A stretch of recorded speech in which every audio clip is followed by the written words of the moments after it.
Everybody, every human being has the obligation to contribute somehow to this world, Edith Carter. There were Jews, there was Hitler, there was pain, there was torture, there was silence, there were screams, there was depression led by destruction.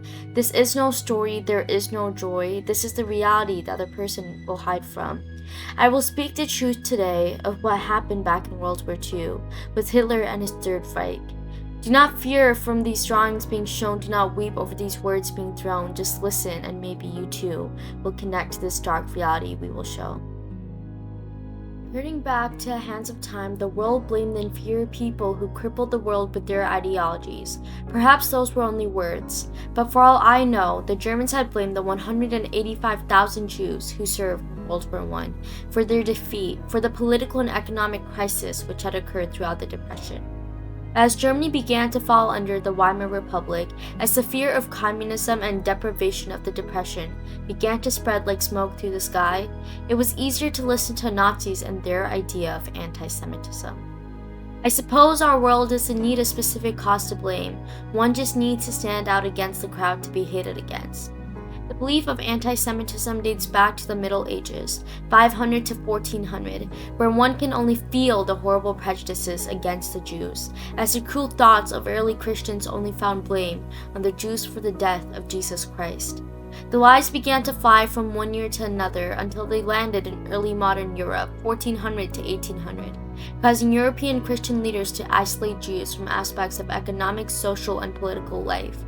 As the false statements filled the 19th century, the intoxicating air told the world that Jews were responsible for many social and political ills, only adding to the constant despise. Soon modern society was just as horrifying as the dreadful past. Though the Nazis did not create this atrocious mindset, the Nazis still believed in theories of race eugenics and social Darwinism. Jews were viewed as inferior all their life. The Nazi race Aryan was only viewed as superior.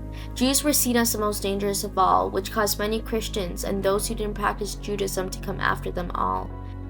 Now historians flip through pages and pages of documents, trying to figure out the answer to the fault of which side, but the truth of it all will always lie in the beliefs and morals of our minds.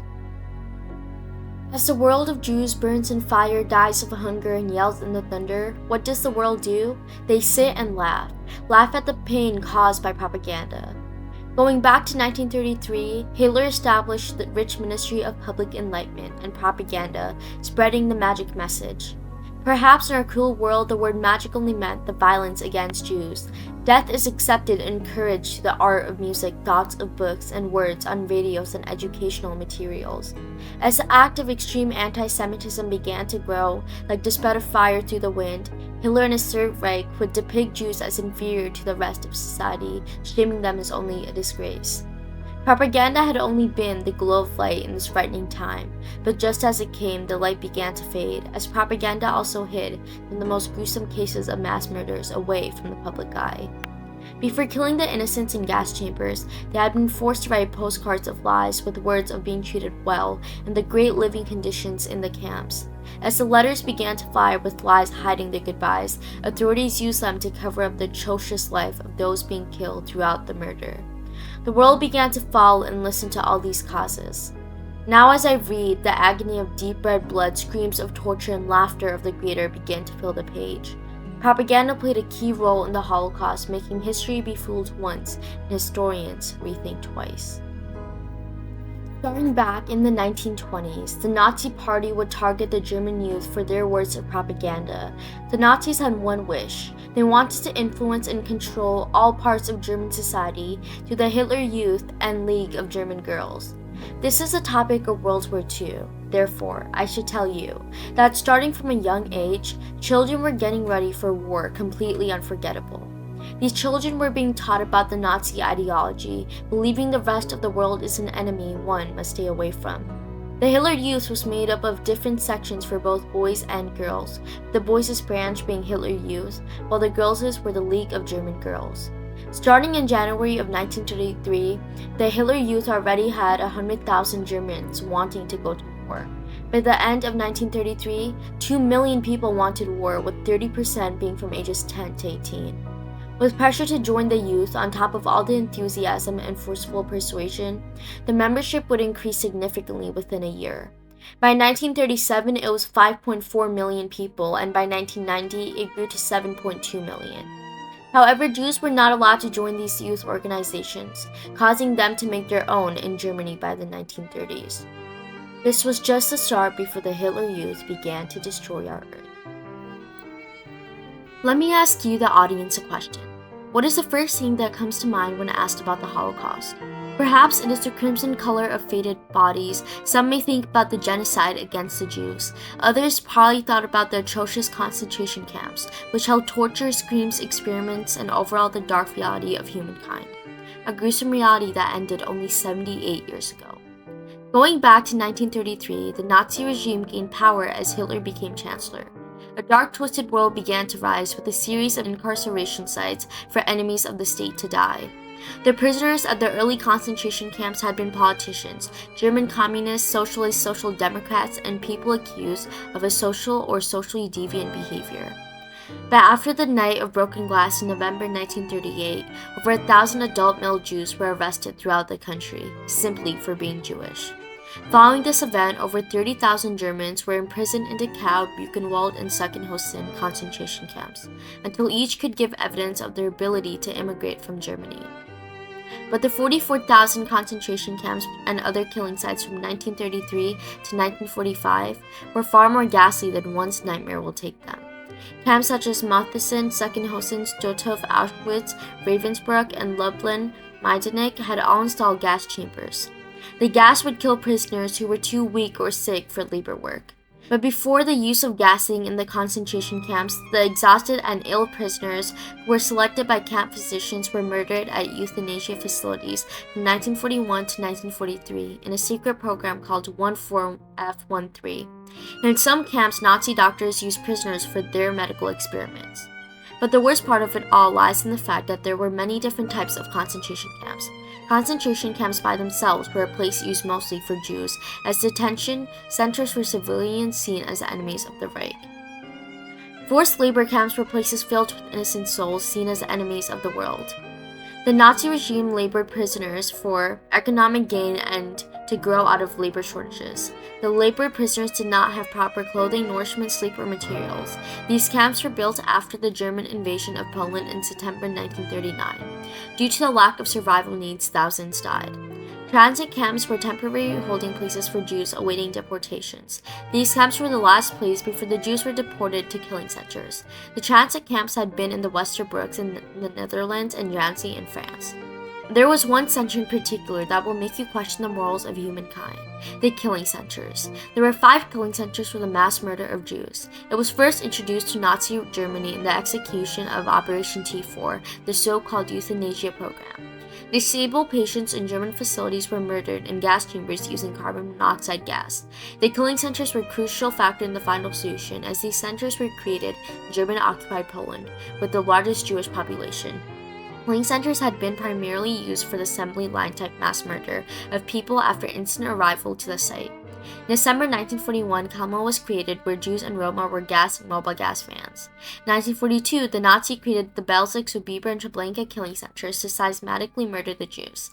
During the deportations to camp in 1943 to 44, an average of 6,000 Jews were gassed there each day. Over 2,772,000 Jews were murdered at killing centers. Only a small fraction of those imprisoned in Nazi camps survived. Here's another question for you, the audience. Will history ever be able to move past such a horrific time? Will history ever be able to make up for the hurt caused to these innocent families who have burnt away from the touch of fire? The Jews in the ghettos were every bit as imperfect as human beings anywhere else. Edgar Hilsenrath. The ghettos were just one of those unforgettable mistakes to remind the world of the cruelty of humankind. Created by the Nazis back in World War II, the Jews had been persecuted, separated, and ultimately destroyed in the dark world of crimson-faded blood. Often in enclosed districts, the isolated Jews would be kept away from the hatred of the world. The sins began in October of 1939 in a place filled with the bright souls of the honest in German-occupied Poland. The first ghetto, Petrovo-Trybunalski, was just one of the many corrupt places being created.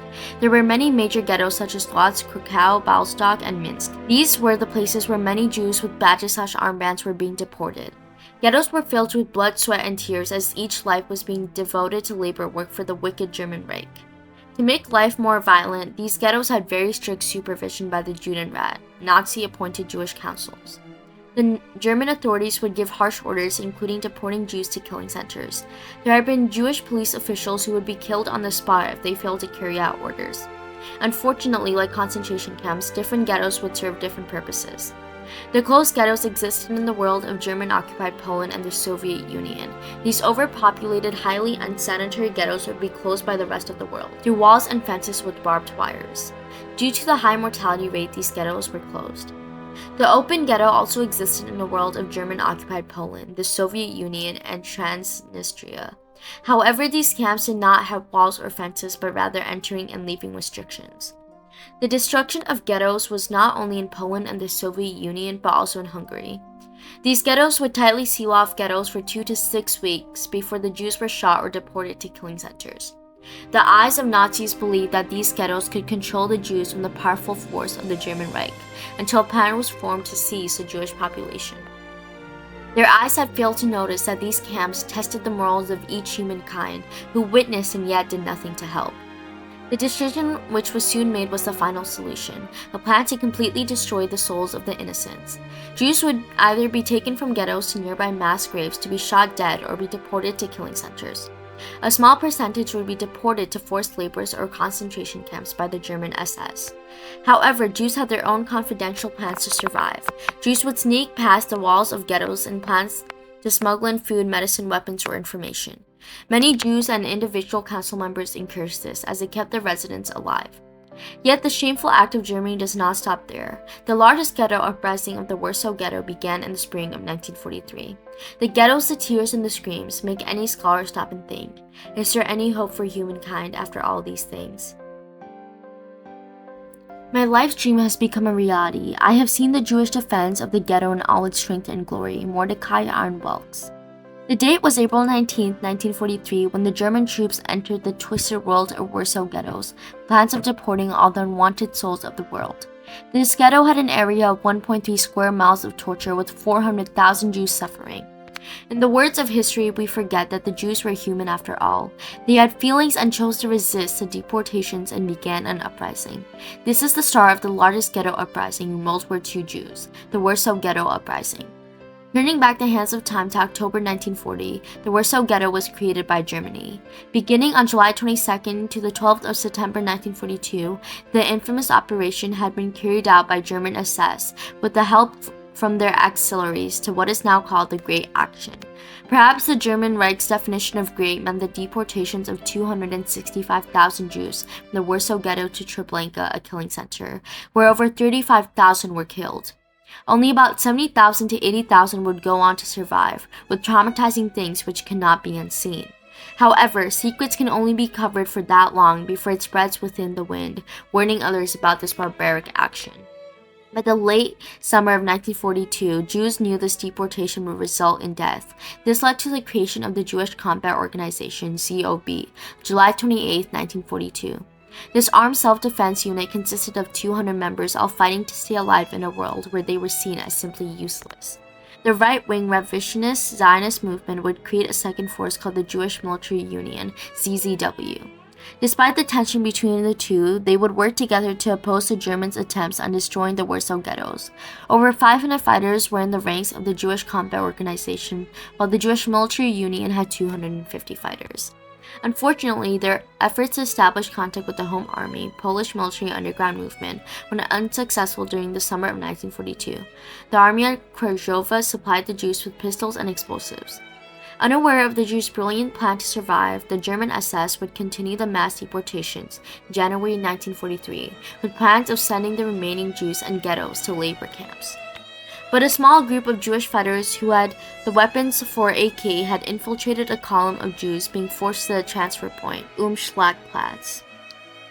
The group broke up the ranks and fought the German escorts with all the anger inside of their souls, ultimately giving them a chance to disperse. This attack led the path for other residents to rebel, defying the deportation orders from German authorities and hiding from them. About 5,000 to 6,000 ghetto residents were merely seized. The resistance against the dark encouraged other ghetto residents to fight for their lives as they began constructing subterranean bunkers and shelters, preparing them to fight against Germans if they decided to deport the remaining ghetto Jews. All came to a stop near April 19, 1943, when the Warsaw Ghetto Jews would begin their final act of armed resistance. The blood, sweat, and tears lasted for 27 days and became known as the Warsaw Ghetto Uprising. The Germans would place the SS chief and police with a powerful Jurgenstroop, who had considerable forces such as 1,000 soldiers with artillery reinforcements and tanks. The ZOB fighters and their pistol grenades and a few automatic rifle/weapons were still able to stun the Germans and their auxiliaries on the first day of fighting. Years and years of torture led 700 Jewish fighters to clash with the Germans, lacking any military experience. However, in a dull world, darkness always wins. The Germans would win and seize the ZOB headquarters on May 8, 1943, ending the Warsaw Ghetto Uprising. Let this tragic event remind us all, in a world full of class and stereotypes, there are still feelings that could result in destruction. When proof tries to be burnt away like smoke on a wintry day, we think back to Anne Frank and her story, which haunts us to this day. Nazi Germany had tried to burn away the gruesome evidence of camps that held torture and bodies that screamed in hunger. But even so, Anne's words still live to this day. She was a poet, a writer, and a brave young girl who was amongst the other 1.5 million Jewish kids that lived in danger. In July 1942, her family hid away in the secret annex of Amsterdam. It was a small apartment behind her father's office, where the family as well as 4 others hid. Yet despite people's hatred for those in disasters, Anne believed that people were still good at heart. She believed in the prayers, the hopes, and even all the tears of those in great fear. But on August 4, 1944, the German SS and police had taken them away to a place filled with dictators. After the arrest of the Franks, Anne was sent to the Westerbork transit camp on August 8th. On September 3, 1944, the Franks and the 4 others hiding with them were transported to Auschwitz-Birkenau in German-occupied Poland. But eventually the spark of hope fades away when being thrown into complete misery. That hope who died at age 15 was Anne Frank. Father Odo published her diaries, the short stories, fairy tales, and essays, deeply touched many souls to this day. It leaves us with the big evidence of the Holocaust being a dreadful part that history simply cannot erase. It was September of 1935 when the Reich Citizenship Law and the Law for the Protection of German Blood and Honor were passed. Known as the Nuremberg Laws, these would embody the racial theories that supported Nazi ideology and would provide legal support for the systematic persecution of Jews in Germany. Hitler announced the Nuremberg Laws on September 15, 1935, when the Parliament of Germany would pass these laws as they were made up entirely of Nazi representatives.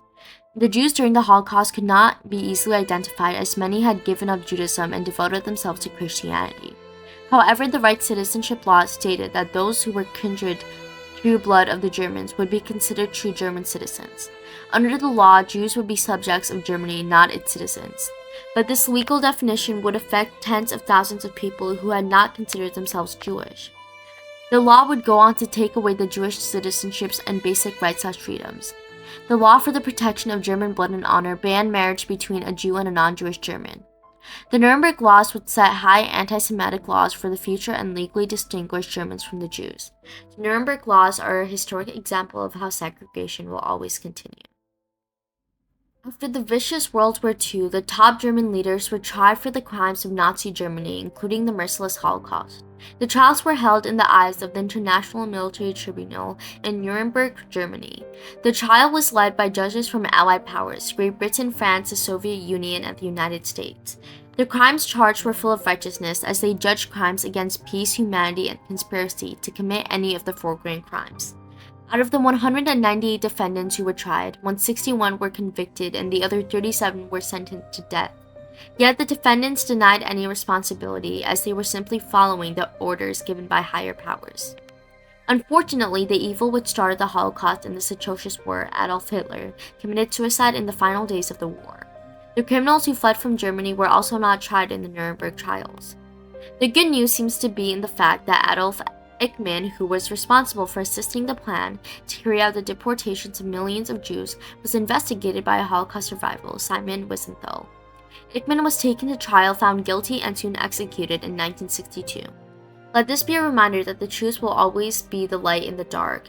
Those who brought the darkness will have to pay for it one way or the other. Going back to 1941 to 1945, 6 million Jews were being killed day and night. The German Reich began the mass murder instead of forcing the Jews away in the thunder. All this fell under the policy of the Nazis, infamously known as the final solution. But do not be fooled, as mass murder has been around longer than one can remember. However, the final solution was the last stage of the Holocaust, where the vast majority of Jews were severely killed. Taken from their family and tortured in the fire, the final solution tested our morals, which were greatly dire. Instead of hiding from the eyes of the public, the final solution brought all the anti-Jewish discrimination and the extreme measures taken against them into the light. Germans began to lose their morals back in 1933 when state-sponsored anti-Jewish laws, economic boycotts, and other ideas were being created to isolate the Jews from the world against them. Yet 1941 had accepted the Soviet Union's mass shootings of the helpless Jewish communities. The mobile gas vans which pumped carbon monoxide began to kill the Jews vigorously, who were locked in sealed places slowly fading from Earth. But these preposterous mass shootings to kill communists and Jews were only the start of this horrendous solution. There were killing centers, horrible, unthinkable, cruel centers, Kelmel, Belzec, Bieber, Treblinka, and finally Auschwitz-Birkenau. Millions of dead bodies were found in these centers for the world to praise and laugh over, for a monstrous world to accept. The final solution of the Jewish question became a part of our already corrupt world, being the antagonist for the lives of 6 million Jews and ending the unforgettable Holocaust.